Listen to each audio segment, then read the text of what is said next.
ஆற்று அறவினைக் கழகம் முன்னெடுக்கும் நூல் அகம் ஒலிபெயர்ப்பு நூல் மிர்தாதின் புத்தகம். அத்தியாயம் 33. இணையிலாப் பாடகன் இரவைப் பற்றி. அத்தியாயம் 33. இணையிலாப் பாடகன் இரவைப் பற்றி. நரோண்டா. அவரது கனப்பின் கதகதப்பை நாங்கள் விரும்பினாலும், நாங்கள் அனைவரும் ஊதற்காற்று வீசும் பனிப்பொழியும் நீண்ட குளிர்காலத்தில்தான் காலம் கழித்து வந்தோம். இளவேளிர் பருவம் அடியெடுத்து வைத்ததும் ஓர் இரவு நேரத்தை அவர் தேர்ந்தெடுத்தார். அன்று அவர் கண்கள் மென்மையும் ஒளியும் பெற்றிருந்தன. அவரது மூச்சு கதகதப்பாகவும் நறுமணம் கொண்டதாகவும் இருந்தது. அவரது இதயம் வேகம் கொண்டதாகவும் நன்கு விழித்து கொண்டதாகவும் இருந்தது. அவர் எங்களை குகைக்கு இட்டுச் சென்றார். ஆளுக்கு ஒரு கல்லின் மீது நாங்கள் 8 பேரும் அரை வட்டமாக அமர்ந்திருந்தோம். பெட்டாருக்கு அவர் அழைத்துச் செல்லப்பட்ட பிறகு அன்றுதான் நாங்கள் அங்கு கூடியிருந்தோம். அவரவர் வழக்கமாக அமரும் கல்லின் மீது அமர்ந்து குருவின் பேச்சுக்காக காத்திருந்தோம். ஆனால் அவர் வாயே திறக்கவில்லை. பௌர்ணமி நிலவு கூட எங்களுக்கு வரவேற்பது கூறுவது போல் எம்மை பார்த்திருந்தது. அது குருவின் உதடுகள் மீது ஆவலுடன் எதிர்பார்த்தபடி படிந்திருந்தது. மலை அருவிகள் குத்துப்பாறைகள் தோறும் குதித்து பாய்ந்து முரட்டுத்தனமான தமது பாடல்களால் இரவை நிறைத்து கொண்டிருந்தன. அவ்வப்போது ஆந்தையின் அலறலும் வெட்டுக்கிளிகளின் ராகம் உடைபெற்ற பாடலும் எமது செவிகளை தேடி வந்து கொண்டிருந்தன. மூச்சடைக்கும் மௌனத்துடன் குருவின் பேச்சுக்காக நாங்கள் நீண்ட நேரம் காத்திருந்தோம். பிறகு அவர் தலை உயர்த்தி அரைவாசி மூடியிருந்த விழிகள் திறந்து எம்மிடம் இவ்வாறு பேசத் தொடங்கினார். மிர்தாத், அசைவற்ற இந்த இரவு பொழுதில் இரவின் பாடலை நீங்கள் செவிமடுக்க வேண்டும் என்று மிர்தாத் விரும்புகிறான். இரவின் சேர்ந்திசை பாடலுக்கு செவி கொடுங்கள். மெய்யாகவே இந்த இரவு ஓர் ஒப்பற்ற பாடகன். இறந்த காலத்தின் இருண்ட பிளவுகளிலிருந்தும் எதிர்காலத்தின் ஒளிமயமான கோட்டைகளிலிருந்தும் சொர்க்கத்தின் சிகரங்களிலிருந்தும் பூமியின் வயிறுகளிலிருந்தும் இரவின் குரல்கள் பீரிட்டு பொங்கி பிரவகித்து பிரபஞ்ச வெளியின் தொலைதூர மூளை முடுக்குகள் நோக்கி பாய்கின்றன. ஆற்றல் மிக்க அலைகளோடு சேர்ந்து சுழன்று உமது காதுகளை அடைந்து வட்டமடிக்கின்றன. உமது செவிகளின் பாரத்தை இறக்கி வைத்து விடுங்கள். அப்போதுதான் அவற்றை நீங்கள் நன்றாக கேட்க முடியும். பரபரப்பான பகற்பொழுது இரவின் பாடலை துடைத்தெரித்து விடுகிறது அலட்சியமாக. ஆனால் அவசரமில்லாத இரவு பொழுது அற்புத திறமையுடன் அதை பாதுகாத்து வைத்து விடுகிறது. நிலவும் விண்மீன்களும் பகற்பொழுதில் ஒளியிழந்து விடுவதில்லையா? சத்தம் சந்தடி குழப்பங்களில் பகல் உள்ளே மூழ்கி விடும்போது இரவு வந்து அளவான பரவசத்துடன் வெளியே பாடுகிறது. தாவரங்களின் கனவுகள் கூட இரவின் சேர்ந்திசை பாடலில் பொங்கி வெளிப்படுகின்றன. பிரபஞ்ச உலகங்களின் பாடலுக்கு உங்கள் செவிகளை கொடுங்கள். அண்டவெளி ஊஞ்சலில் ஆடியபடியே புதை மணல் தொட்டிலில் உறங்கும் மாபெரும் குழந்தைக்கு அவை தாலாட்டு பாடும். கந்தலணிந்த மன்னனுக்கும் விலங்கணிந்த மின்னலுக்கும் பொதிந்து கிடக்கும் கடவுளுக்கும் அவை தாலாட்டு பாடும். பூமியின் பாடலை உடனே கேளுங்கள்.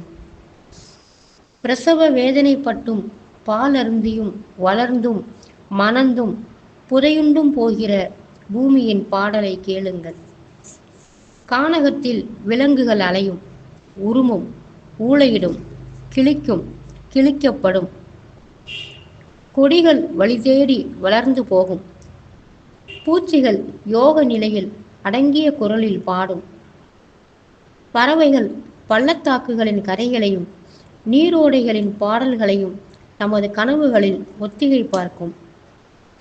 மரங்களும் புதர்களும் ஒவ்வொரு மூச்சு காற்றும் மரணத்தின் கோப்பைகளில் வாழ்வை குடிக்கும். சிகரம் பள்ளத்தாக்குகளில் இருந்தும், பாலைவனம் கடலில் இருந்தும், காற்றில் இருந்தும், புல்வெளியில் இருந்தும் திரைமூடி கிடக்கும் கடவுளுக்கு அறைகூவல் அவிழ்ந்து வரும். உலக அந்நேயரிடம் பாடல் கேளுங்கள். எப்படி விம்முகிறார்கள், எப்படி ஓலமிட்டு அழுகிறார்கள் என்பதை கேளுங்கள். உலகின் தந்தையர் பாடல் கேளுங்கள். எப்படி முனகுகிறார்கள், எப்படி புலம்புகிறார்கள் என்பதை கேளுங்கள்.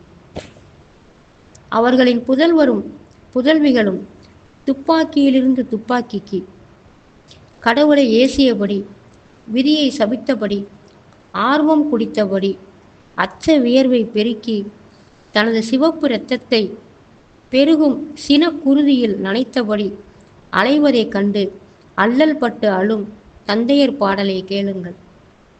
இவர்களின் பசித்த வயிறுகள் சுருங்கும், வீங்கிய விழிகள் துடிக்கும், வாடி தளர்ந்த விரல்கள் துளாவும்.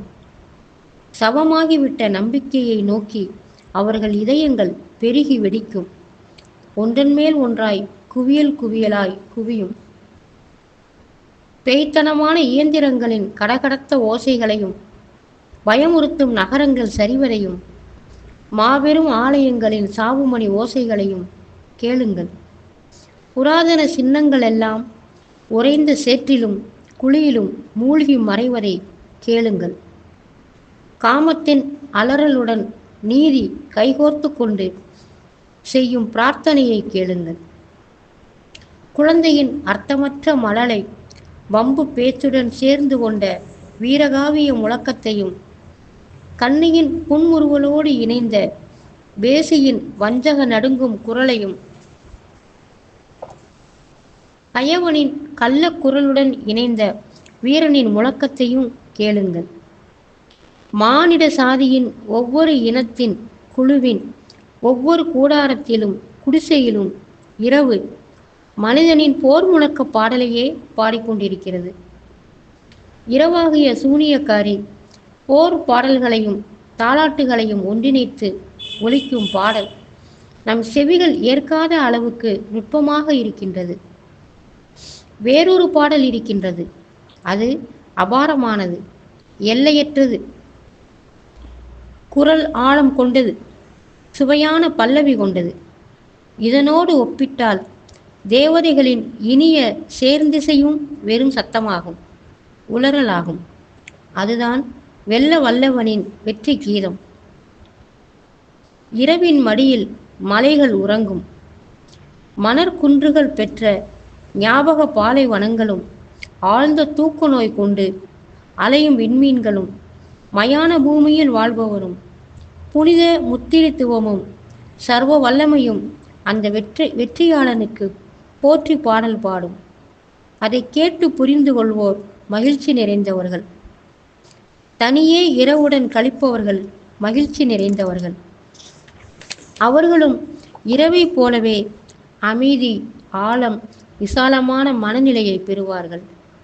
இரவின் இருளில் தவறுகளால் தாக்கப்படாத முகம் பெற்றவர்கள், இரவின் இருளில் குற்றம் புரிந்தவர்கள்.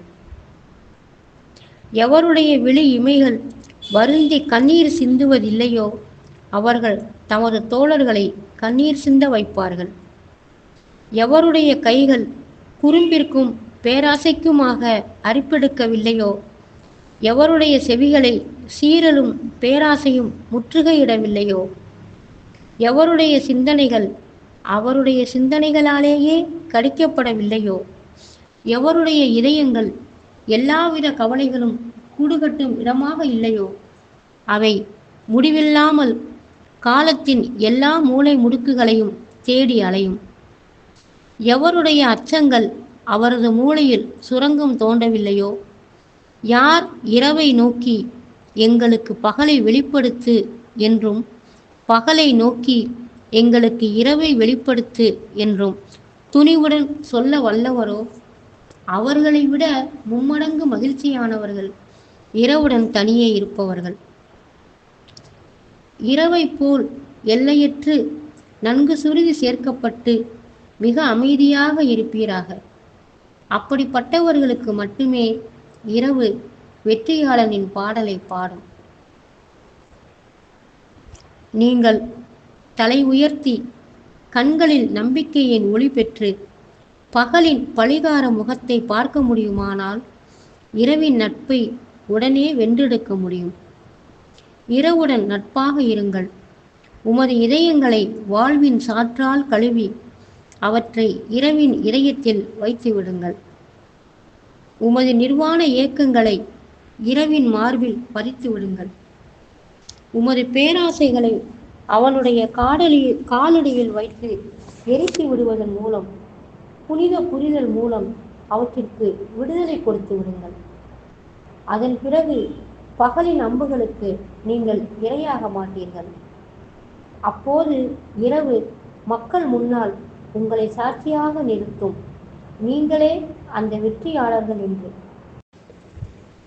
ஜுரம் கொண்ட நாட்கள் உங்களை அங்கும் இங்குமாய் தூக்கி போட்டு அலைக்கழித்தாலும், விண்மீன்களற்ற இரவுகள் உங்களை இருளில் மூடினாலும், உலகின் நாற்சந்தியில் நீங்கள் கைவிடப்பட்டாலும், வழிகாட்ட எவரின் கால் சுவடுகளும் தென்படாமல் போனாலும், வழியில் மனித நடமாட்டமே இல்லாமல் போனாலும், உமக்கு அச்சமோ ஐயமோ ஏற்பட்டு விடாது. மனிதரும் பொருள்களும் போல பகல்களும் இரவுகளும் விரைவில் உம்மை தேடி வந்து தம்மை ஆளச் சொல்லி பரிதாபமாக உங்களை கொஞ்சும். நீங்கள் இரவின் நம்பிக்கையை பெற்றுவிடுவீர்கள். இரவின் நம்பிக்கையை பெற்றுவிட்டவர்கள் வரப்போகும் நாளை எளிதில் அடக்கியாள முடியும். அதனால் இரவின் இதய துடிப்பிற்கு செவி கொடுங்கள். அந்த துடிப்பிற்குள் தான் வெற்றியாளரின் இதயம் இருக்கிறது. இரவுக்கும் சுடரும் விண்மீன்களுக்கும் தூசி தும்புக்கும் சிந்த என்னிடம் கண்ணீர் இருக்குமானால், சிலுசிலுக்கும் சிற்றோடைக்கும் பாடும் வெட்டுக்கிளிக்கும் காற்றில் ஆன்ம நறுமணம் பரப்பும் ஊதா பூவுக்கும் ஓடும் ஒவ்வொரு காற்றுக்கும் ஒவ்வொரு மலைக்கும் பள்ளத்தாக்குக்கும் ஒவ்வொரு மரத்திற்கும் புல்லின் இதழுக்கும் இந்த இரவின் அமைதியும் அழகும் பெற்றுள்ள அனைத்திற்குமாக நான் எனது கண்ணீரை காணிக்கையாக்குவேன். அந்த கண்ணீர் மனிதரின் நன்றிகெட்ட தனத்திற்கும் முரட்டு மூடத்தனத்திற்கும் மன்னிப்பு வேண்டும் படையலாக இருக்கும். கேடுகெட்ட காசுக்காக தனது எஜமானருக்கு கட்டாய சேவை செய்வதில் மும்முரமாக ஈடுபட்டிருக்கிறார்கள் மக்கள்.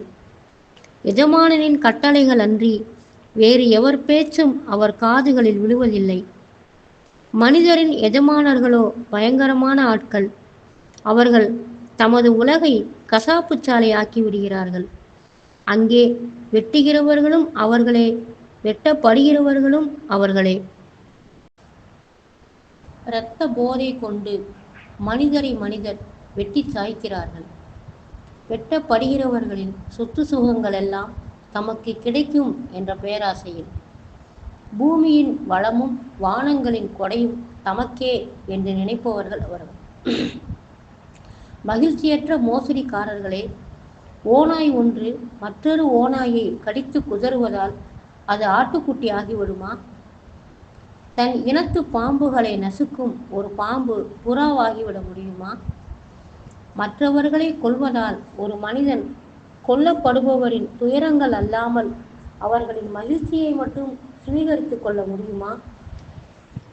மற்றவரின் காதுகளை அடைத்து விடுவதால் ஒருவன் வாழ்வின் சங்கீதத்தை கேட்கவல்ல கூர்மையை பெற்றுவிட முடியுமா? மற்றவர் விழிகளை குருடாக்கி விடுகிறவன் அழகின் மலர்ச்சியை கூர்ந்து பார்க்கும் ஆற்றலை பெற்றுவிட முடியுமா?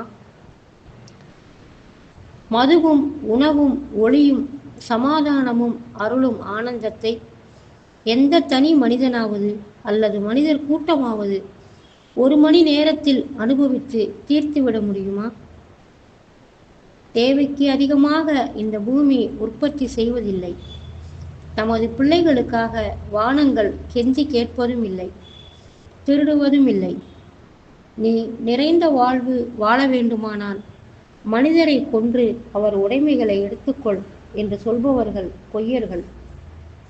அன்பு காட்டுவதில் தோற்று போய் பூமியின் பாலையும் தேனையும் பெற தவறியவர்கள், வானத்தின் ஆழ்ந்த நேசத்தை பெறாதவர்கள், மற்ற மனிதரின் வேதனைகளையும் இரத்தம் கண்ணீரை கொண்டும் எவ்வாறு வளம் பெற்று வாழ முடியும்? ஒவ்வொரு நாடும் தனக்காகவே வாழ்கிறது என்று சொல்பவர்கள் பொய்யர்கள். பூரானின் ஒவ்வொரு காலும் வேறு வேறு திசையில் இயங்கினால் அது ஓர் அங்குலமேனும் நகர முடியுமா? மற்றவர் போக்கிற்கு மாறாக செல்வதாலும், பிறர் முன்னேற்றத்திற்கு முட்டுக்கட்டை இடுவதாலும், மற்றவரை அழிக்க திட்டமிடுவதாலும் என்ன நலம் விளையும்? மனித குலம் ஒரு ராட்சத பூரான். அதன் கால்களே நாடுகள் அல்லவா? ஆள்வதே பெருமை, ஆளப்படுவது சிறுமை என்று சொல்பவர்கள் பொய்யர்கள். கழுதையை ஓட்டுகிறவன் கழுதை வாளின் பின்னால் போகிறவன் தானே. சிறைவாசி சிறை காவலனையும் உள்ளே கொண்டு வந்து விடுகிறான். வேகமாக போகிறவனுக்கே ஓட்டப்பந்தயம் உரியது, வல்லவனே நல்லவன் என்று சொல்கிறவர்கள் பொய்யர்கள்.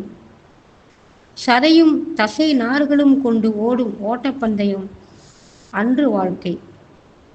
முடமானவரும் காயப்பட்டவரும் கூட அடிக்கடி நல்ல உடல் பெற்றவரை பந்தயத்தில் வென்று விடுகிறார்கள். ஒரு குளவி கூட மாமல்லனை அடிபணிய வைத்துவிடும். தவறை சரி செய்துவிட முடியாது என்று சொல்பவர்கள் பொய்யர்கள். இன்னொரு பொய் மீது போர்த்தப்படும் பொய் சரியானதாக ஆகிவிடாது. தவறை அப்படியே விட்டுவிடுங்கள், அது தானே முயன்று தன்னை அழித்து கொள்ளும். மக்கள் தம் எஜமானரின் தத்துவத்தில் ஏமாந்து போய் விடுகிறார்கள். காசும் நாரை இயல்பும் அடக்கமான அவர்களின் மனதை நிறைவு செய்து விடுகிறது. இரவு தன் பாடலால் விடுதலையை உபதேசிக்கும் போது அவர்கள் நம்புவதும் இல்லை, அதை கவனிப்பதும் இல்லை. எனது தோழர்களே, உங்களை அவர்கள் பைத்தியக்காரர்கள் என்றும் போலி வேடதாரிகள் என்றும் முத்திரை குத்துவார்கள். மனிதரின் நன்றிகெட்ட தனத்தையும் தேல் கொட்டுவது போன்ற கேலியையும் பொருள்படுத்தாதீர்கள். கடும் உழைப்பும் அன்பும் எல்லையற்ற பொறுமையும் அவர்களுக்கு விடுதலை வழங்கும்.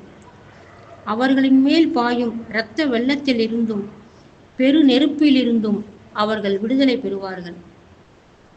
மனிதரை மனிதர் படுகொலை செய்வதை நிறுத்திவிடும் காலம் வந்துவிட்டது. மனிதர் கேட்கவும் புரிந்து கொள்ளவும் கதிரும் நிலவும் விண்மீன்களும் காத்திருக்கின்றன. பூமியினுடைய புரியாத எழுத்துக்களின் உண்மை பொருள் புரிந்து கொள்ளப்பட வேண்டும். பிரபஞ்ச வெளியின் நெடுஞ்சாலைகளில் பயணங்கள் மேற்கொள்ள வேண்டும்.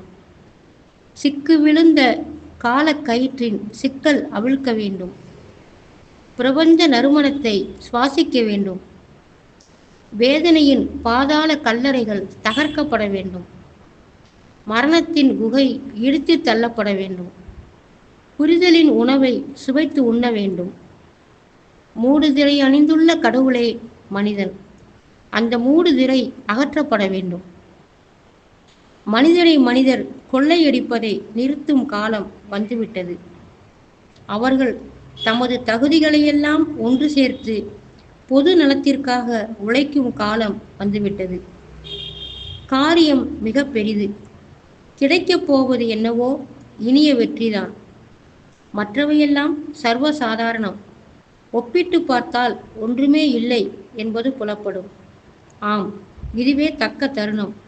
சிலர் மட்டுமே இதை கவனிக்கப் போகிறார்கள். மற்றவர்கள் காத்திருக்கப் போகிறார்கள்.